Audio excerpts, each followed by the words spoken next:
Nîmes-Orléans maintenant, privé de 4 titulaires dont Deldic et Ferrage. Les Nîmois à droite en rouge se montraient prudents au cours des 20 premières minutes. Un éclair à la 27e minute, c'est Castellino sur passe de Cuben qui a inquiété Viau, le gardien orléanais. Dès lors, le match va prendre une autre dimension. Les Orléanais, sous l'impulsion de Bouygues, Germain et Touré, ne s'en laissaient pas compter. C'est Touré qui s'illustre ici en contre à la 30e minute.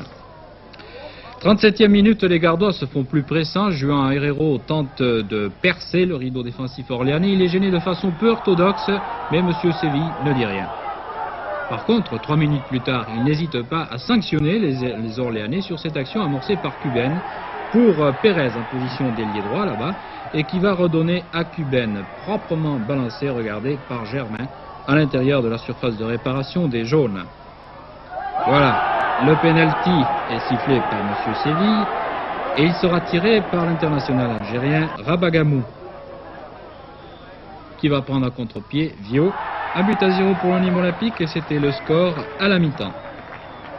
Côté orléanais, on change résolument d'attitude en deuxième période. On choisit l'occupation du camp gardois par un pressing de tous les instants.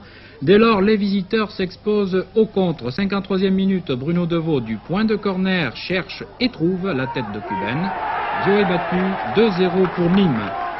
Pourtant, un quart d'heure plus tard, les Orléanais, sur coup franc et par l'intermédiaire de Chiaravino, leur spécialiste des coups de pied arrêtés, ajoutaient au débat un zeste de suspense. C'est une belle lucarne ici qui réussit 2-1, mais le doute sera vite balayé à la 75e minute par un deuxième but de Cuben, le troisième pour Nîmes, un long dégagement de Ruffier, balle récupérée par l'Agatois de Nîmes, Goudard. Un centre pour la tête de Cuben et 3-1 pour Nîmes, une victoire probante, les Orléanais étant bien mieux que des faire-valoir.